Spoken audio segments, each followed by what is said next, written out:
everyone, I'm Chester44 and welcome to this Let's Play of Hordes of the Underdark. Last episode we started our exploration of the second level of Undermountain. Found that something happened to lock the door to go further in, and the Drow are trying to find 4 chains in order to unlock it. We found one, and we found Tommy here, who we managed to rescue and will be joining us so he can unlock things and get rid of traps. We also found one other thing here. This gin bottle. Let's use it and see what happens. The bottle begins to shake and tremble in your grasp. A cloud of smoke billows forth, the mists coalescing into the figure of a powerfully built man. Damnable Drow, why must you keep... Oh, I see you aren't one of those dark elves after all. Well, this could change a few things. I never liked the Drow. Too demanding, very difficult to do business with. Mortal, I am in your debt for freeing me from the clutches of those vile underground elves. I'm sorry, who are you? Allow me to introduce myself. I am Volkarion Arcetis, a powerful Djinn of royal blood. A Djinn? Does this mean you'll grant me a wish? Oh, you mortals have some strange preconceptions about us. Every time I cross paths with one of your kind, you seem to think I'm obligated to give you a wish. Unfortunately for you, it doesn't work that way. But I am grateful for my release. I do have something I can give you as a reward. A trinket Halaster recently gave me for safekeeping. I suspect he didn't want the Drow to get it, but I'm sure he won't mind if I give it to you. Activation stone. The heck is this? The stone was a gift from Volkarion the Djinn. It can be used in conjunction with a portal in Undermountain to instantly transport you back to Waterdeep. This is an activation stone for a magic portal that will allow you to move between Undermountain and Waterdeep. I seem to remember Halaster saying it was in the eastern section of Undermountain's second level. Well, thank you. I like you, mortal. There's something different about you, something unique. And business has been a bit slow for me since Halaster disappeared. I'm going to do you a favor, mortal. I'm going to allow you to have access to my shop, a store virtually overflowing with magical merchandise. Your shop? What are you talking about? I'm a merchant dealing in rare and powerful magical items. I wander the plains collecting wondrous artifacts, then I sell them to a few very select clients. Halaster himself was one of my best customers. That's why I agreed to let him create the summoning bottle. Whenever he needed to see my inventory, I was only a quick rub away. Of course, ever since the Drow got their ashen fingers on the bottle, I've been summoned 20 times a day. I would never have agreed to this if I knew Halaster was going to be so careless. Why didn't you just stop answering the summons? The power of the bottle compels me to respond to each summons, and it keeps me from taking any hostile action against the owner, but it doesn't mean I have to do business with them. The Dark Elves are beneath me. I won't do business with them. I keep my list of customers very exclusive. Since you've liberated my bottle from the Drow, I'm going to add you to that list. Before I do, I'd like to ask some questions. You mortals and your curiosity. Halaster was always asking me the strangest questions, though he was quite mad, of course. I suppose your own inquiries will be much less... insane. Do you know what happened to Halaster? I can only speculate, mortal. Halaster always kept the summoning bottle on his person, so I would surmise the Drow somehow obtained the bottle directly from the wizard. But I doubt Halaster would have willingly turned the summoning bottle over to them. The mage has the same dislike for the Dark Elves as I do. I suspect the bottle was forcibly taken from him, which means Halaster must now be a prisoner of the Drow, if he's still alive. What can you tell me about Undermountain? Not much. I know Halaster created it, and I know from personal experience that he was quite proud of his creation, but the work of mortals holds little interest to me. Do you know why the Drow have come to Undermountain? The reasons behind the actions of you mortals are always the same. Greed, the hunger for power, the desire to conquer. I imagine the Drow are bent on personal gain at the expense of everyone else. However, I don't know any specific details. Why the Drow specifically chose this time and place, and what they have done or intend to do with Halaster are as much a mystery to me as you. I want to know more about you, Volkarion. Of course you do, mortal! We Jin are an item of endless fascination for your kind, aren't we? Oh, very well. Ask what you will. You said before you are of royal blood? That may have been misleading, mortal. All Jin are of royal blood in some fashion, and while it is true my family's house is well respected, I am far from the seat of power. If you were to compare my place in the hierarchy of my kind to your own class system, I would be nothing more than a wealthy merchant. Why did you decide to become a merchant? Oh, I've spent many centuries journeying through the plains, seeking my fortune, and in my travels I have come across many magical items, items that my kind have little use for. But you mortals find such items to be quite useful indeed. Rather than letting these items go to waste, I decided to sell them to those who had need of them. Of course, dealing with mortals is difficult. That is why I have chosen my customers with great care. A powerful archmage like Halaster is a worthy client. An apprentice conjurer is not. Why run a store? What does a Jin have for gold? What use does a Jin have for gold? Oh, it's not the gold itself that I value, but what it represents. Gold is precious to a mortal. To part with it is a sacrifice. My items are expensive. Purchasing them is a great sacrifice to you. By giving me the gold, the value of the sacrifice, its worth to you, is then transferred to me. It's all very complicated, I don't expect you to fully understand. All that should matter to you is that I have established my prices for my items, and none of my prices are negotiable.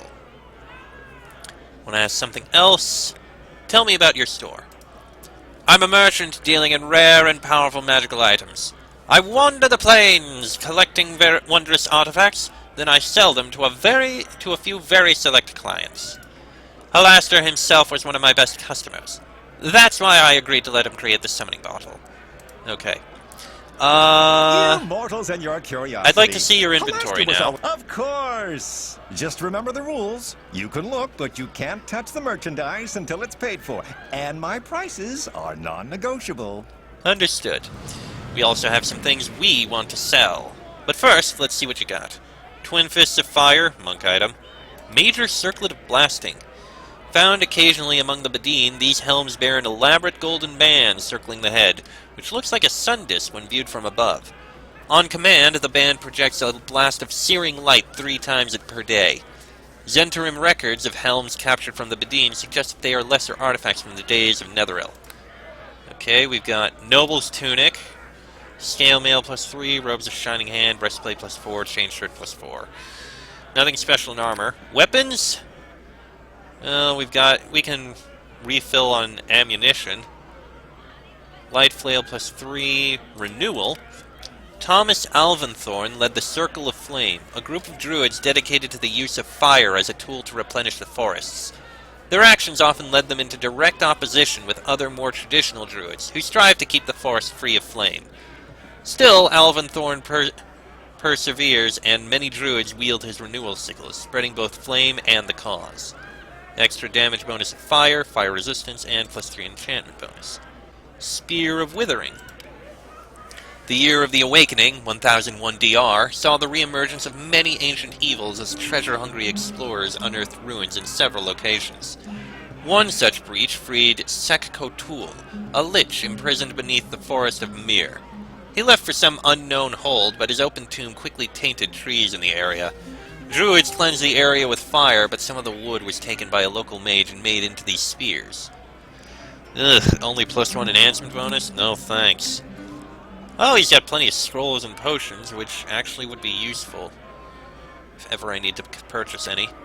Magic items, Ring of Scholars, Bone Ring. Immunity to level and ability drain. Purple Dragon Ring, immunity to poison and light. Ring of Protection, Stone Eater's Ring? Stone to Flesh. Amulet of Undead Turning, only clerics I imagine. Wand of Missiles, Rod of Resurrection. Ah! Ooh, yes, here we have many things. Feathers, acid flasks, light gems, Firegate, Alchemist Fire, dyes, Tanglefoot Bag, Diamond, Dust of... Okay, we got... And a rogue stone. Okay, magic electrifier, dust of appearance and disappearance, brooch of shielding. This appears to be a piece of simple gold jewelry used to fashion a cloak or cape.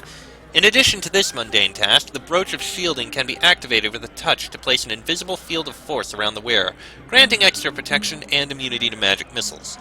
A common defensive tool among wizards, these brooches commonly bear the symbol of Mistra or Azuth. We've also got Bar of Mithril, Horn of Blasting, Soundburst, Lantern of Revealing, Invisibility Purge, very expensive, Lich Lyrics. Possibly one of the strangest stories in Thavian history is that of Ragzin Pala, the Lich who decided to become a bard. The music he composed was of such mournful effect that he became a success for playing at funerals for the rich and powerful. His masterpiece was a work that actually created a similar spell effect to Horrid Wilting and was known to actually kill the audience. Unlimited uses a day! Holy crap! It's a large box, and we've got a greater magic bag and a bag of holding. I may need to buy one of those. For now, let's sell all these things.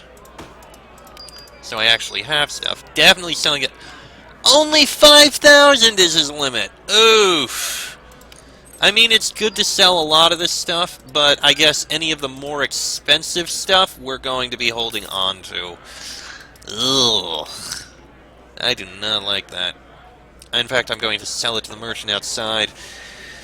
I will buy the greater magic bag, though. What is that? Red light gem. Okay. Yeah, buy the greater magic bag, which is 80%. Actually, you know what? I think I'll put all of the potions in there. All of these potions.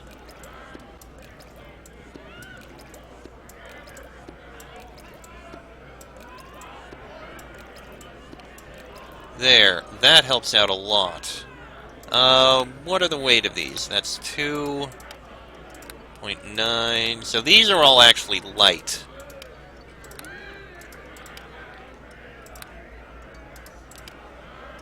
Oh, yeah, and throw that in. You know what, throw the Rod of Resurrection in too. The rest of this can stay in here. Including the rogue stones, which are very light indeed. That, I think, works. Alright, I think that works. Oh, wait, we also have plenty of things over here that we can put in. Just a sec. It's a large box. We'll put the worn book in here. Yep. Put the dragon blood in there. I don't think we actually need this fairy dust. I'll sell 2 of them, but I'll hold on to 1. I will hold on to 1. Aside from that, we've got all these gems. Still don't know what the magnifying glass is for. Oh yeah, we've got the ion stones. Right. Store them all in here. Store the gems. Store the bottle. I guess we can hold on to the magnifying glass. Don't know if we'll need it. I'll hold on to the Ring of Force shield, and that'll be it for now. Okay, I think we're good. Now, I'm going to go down here, sell the helmet to the person who will give us more money for it. Because seriously, only 5,000? Festa can give us 7,500, which is definitely more. There. Definitely more value out of it. Unfortunately, we'll have to go down the normal way. Yes. Alright. Fortunately, it's not going to be too long a run.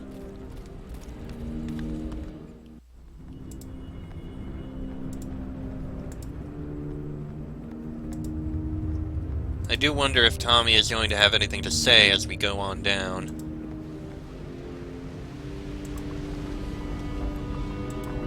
He will help out, I'm certain of that. And nice as Linu is, because she is generally a nice person, I do honestly feel like, well, can we? Oh, we can actually look at it. And he had a small key, of all things. Interesting. And he had the yellow chain! Wow, I am so glad we looked. I'm not gonna take that. So, you are going to give those mild poison bolts to Deacon. Oh, one of them actually dropped something. A regular bastard sword. I don't care about that.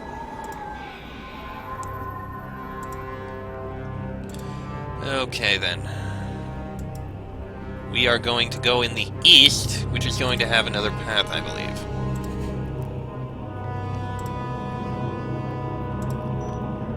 I will save once we get in front of the door.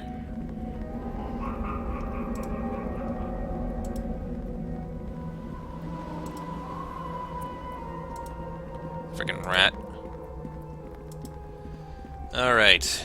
Here is where we need to be. Alright, let's head off to the east.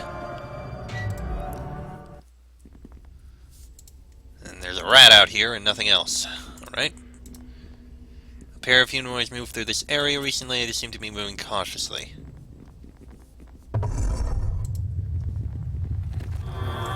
Rakshasa! Oh boy. Rakshasa are basically tiger people. Spellcasters and the like too. They can be very irritating. Your stealth mode isn't really that helpful here. Oh jeez, look at this.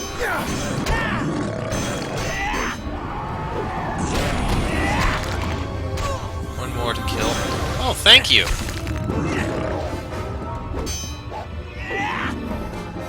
Careful! He's out! These outsiders can be tricky. Yes, I can imagine. Oh boy. A group of barefooted humans has passed over this area recently. Ooh. Kumakawa. In the right hands, the hide of a displacer beast can be tanned to a suit of potent magic armor. These I feel like I read that once. And we've got a mirror shield. We've also got a +3 sickle and a Rakshasa's eye. I guess I can hold on to one of those. A large humanoid has passed by here recently. And we've got a +5 nymph cloak and a brass key. Doesn't look like there's anything else here. What cloak are you wearing? +3! That is worse than the +5. You will wear the +5. We will sell that one. Okay, moving on. There be people here? How there be people here? This old man approaches you timidly, with his head bowed and his eyes cast down in a subservient manner. The Rakshasa in the other room are dead. Did you kill them? Are you here to save us? The Rakshasa are dead, but who are you? My name is Sharish, leader of these people. Or at least as much a leader as any. You see, everyone here is a slave, a poor soul bound and forced to serve the mad wizard Halaster. You as slaves? That very sad. Deacon not believes in slavery. Unless masters want slaves to sing and dance and tell stories. That's what old master do with Deacon. That'd be okay, I guess. Sadly, our duties are far removed from singing and dancing. Halaster prefers other, more deadly diversions. He enjoys watching adventurers die. That's why he created Undermountain. The Rakshasa outside were supposed to protect us from the other creatures here in Undermountain, and to make sure we never tried to escape. Not that we could have tried in any case. Halaster's magic bound us to this place. But now Halaster has disappeared and the spells binding us here have faded. So now that I've killed the Rakshasa, you're free to leave? I wish it were that easy, my lord, but there are many terrible creatures roaming the halls of Undermountain, to say nothing of all the drow who have recently appeared. It would be suicide for us to venture out from these chambers. A few of us might escape these halls, but most would never make it to the surface alive. But there might be another way for us to escape this place. There is a magic portal in this section of the dungeon, a back door if you will. Halaster built it as an emergency escape route. The portal can only be used by someone who possesses the proper activation stone. Without it, the portal is useless. A false hope to tempt and torture us. But if we could get that stone... I have the activation stone right here. You have the stone? Quickly, give it to me so we can escape this place once and for all. The Jinn bottle at your side begins to shake and rumble. Suddenly, the stopper pops free and a billow of dark smoke rushes forth, materializing into the Jinn himself. Forgive the intrusion, but I don't think you want to give the activation stone to these... what are you pretending to be this time, Sharish? This is none of your concern, you semi-sentient puff of wind. Get back in your bottle where you belong. I never liked you very much, Sharish. I'll go, but first I think this mortal needs to see you in your true form. You will pay for this, Volkarion. After I feast on this human fool's flesh, I will bind you to my service for 1,000 years. I'd be more worried about what this mortal is going to do to you, Sharish. I'll be back inside my bottle if anyone needs me. I will leave this in your capable hands, Master. Oh, god dang it, the tricksters! More Rakshasa! Great, and now we need to deal with magic ears. Okay, you deal with the fighters, I'll deal with the adepts.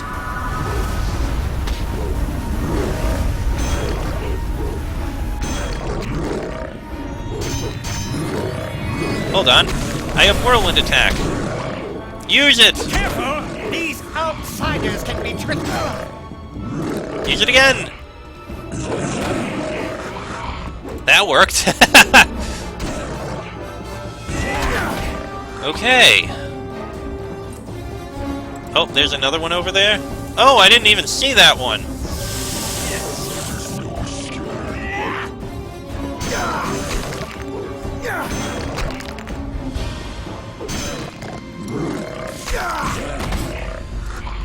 Okay, well, those tricky bastards.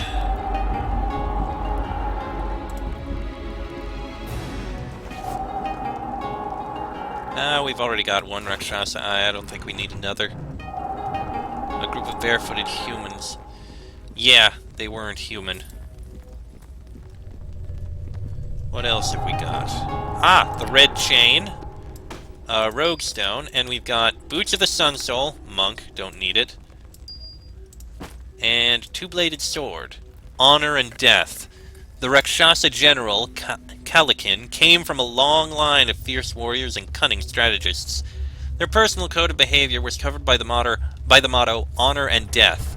The words represented the idea that chaos led to the propagation of lesser species, and through the bounds of honor one could work effectively to strike down these lesser races and fulfill the destiny of the once great race, the Rakshasa. This two-bladed sword was the weapon of choice for striking the blow against chaos. Interesting. Sadly, we can't use it. Oh, apparently Rakshasa are, lawful? I admit, I don't know that much about Rakshasa. Wait, is that where it should go? Yes. Barefooted humans. They're not human!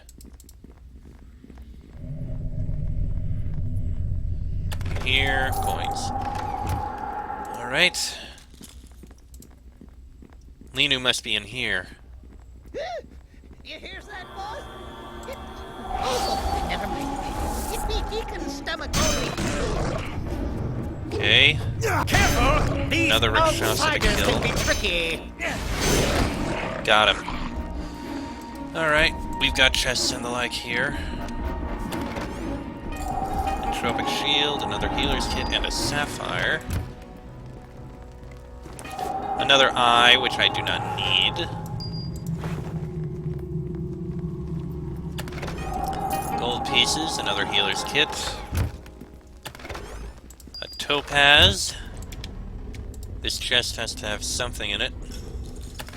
No, it does not. And the sarcophagus. The sarcophagus before you has been hastily stuffed with the mangled body of Linu, the priestess of Sahanin Moonbow. Oh dear, bring her back! The elven cleric brushes herself off slowly, rubbing her head. She seems a little confused as she casts about, looking for something to help her get her bearings. Just give her a sec. Going back from the dead's a bit like waking up after a long night at your favorite tavern. The head's a bit groggy, and you're unsure where you are or who you're with. I remember this one time I had a bit too much of the liquid pleasure, and I woke up to find this ogre-looking gal lying beside me, snoring fierce enough to scare a dragon. I would have made my escape right quick, but my hands were lashed to the bedpost. Not rightly sure how that happened. Anyway, I figure I may as well make the best of a bad situation, so I... That's quite enough, Tommy dear. My memory is coming back to me now, and I don't think I need to hear this particular story of your exploits. You raised me, didn't you, dear? Thank you. I know those words don't count for much, but I sincerely mean it. Thank you. How did you end up stuffed inside that sarcophagus? The Rakshasa must have tried to hide me in there so they could continue their ruse. I can't believe I actually thought they were slaves and wanted to help them. I told you there was something off about them, didn't I? But you wouldn't listen to old Tommy, oh no. You just kept going on and on about helping people and protecting the weak. Guess it just goes to prove what I always say, no good deed goes unpunished. What a horrible thing to say. I'm not about to let one mistake change what I believe in, Tommy. I will still do everything I can to help those in need. I'll just have to be more careful in the future. I see the Rakshasa are all dead now. Good. They were creatures of pure evil, and their very existence was an affront to everything I stand for. I suppose I should thank you for that too, dear. Do you know where your other companions are? Why are you asking her? She's been stuck inside a sarcophagus. She wouldn't know anything about what that happened to them since the ambush. Hopefully they've made it back to Durnan's Inn. That's where they'll go if they're able. Is there anything you can tell me about this area? There's not much I can tell you that you probably don't already know, dear. Obviously the slaves weren't really slaves at all. If I had known that, I wouldn't have been in the state you found me in. It wouldn't have helped a bit. I tried to warn you about them slaves, but you wouldn't listen to me. Instead, you sent me off to meet an untimely end at the hands of them drow. Yes, and now we're both alive and well, aren't we? So really, dear, I don't understand what you're complaining about. What are you going to do now? Well, it's obvious that I'm not going to make it on my own if I stay down here. I suppose I should go back to Durnan's Inn, at least for now. Why don't you come with me instead? She looks at your companions. It would appear you have more than enough help as it is, dear. And I imagine people back at Durnan's Inn have need of my healing abilities. Goodbye, and good luck. Everyone is counting on you now, dear. I imagine so. We'll head up to the inn as well, just so that we can, speak with you and learn more. We have the third chain. We need to get the fourth. And we may as well use the portal stone here. It'll be quick and easy. Insert the activation stone into the slot. And if we take the portal, we end up outside in Waterdeep. And we can take the portal back! Oh, I like that. I like that a lot.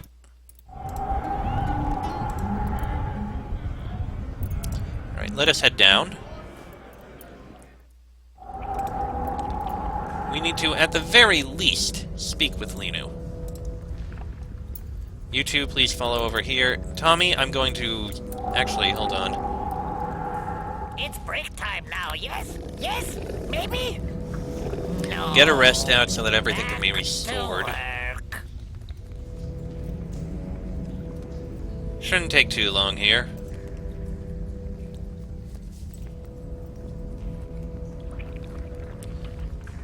There we go.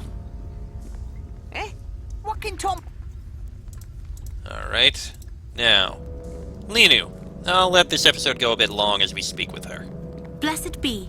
Linu notices your approach and her face lights up. As she gives you a warm wave, it's obvious she is suffering no ill effects from her trauma in the dungeon.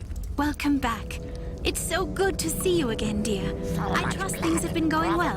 I've been praying to Sehanin to watch over you. I could use some help. Maybe you could join up with me?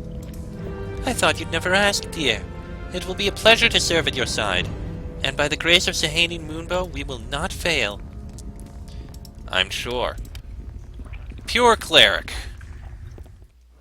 Nothing special about her there. What about gear? Robe of the Night Skies. This deep blue robe covers heavy half-plate armor, both being particular to the elven Starsinger priestesses of Sehanin Moonbow. The robe and armor have mystical qualities, which can only be used by a Starsinger and would be useless to others. Not that Lena would readily give her armor up.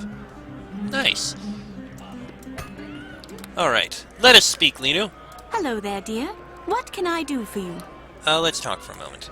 You said you came from Neverwinter, correct? I come from Everesca originally, dear, but I spent a great deal of time in Neverwinter after I helped fight the plague there. Lord Nasher was very generous. Did you know the hero of Neverwinter?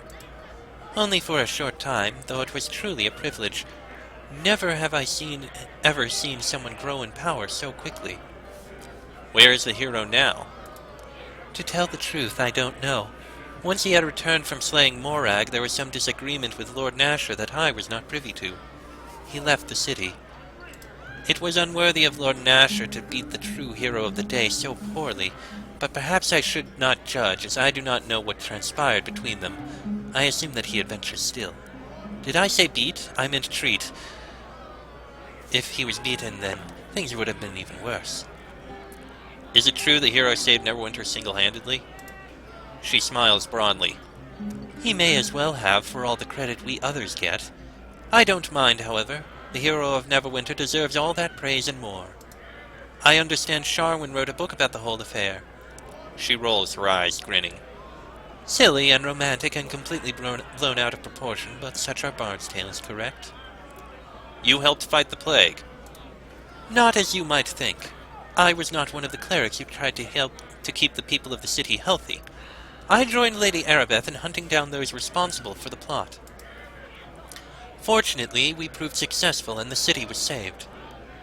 It did not come without cost, however. I still pray for the Lady Arabeth. What happened to Lady Arabeth? She was a paladin of Tyr, you see, and she fell, giving in to anger and hate. Lenu shrugs then, wiping her eyes. In the end, she died, the poor dear. That sounds very sad. It is. She was a good person, as was Fenthic. Anger clouds Lenu's features for a moment. I suppose some things are simply difficult to forgive. Lord Nasher was generous. He paid well?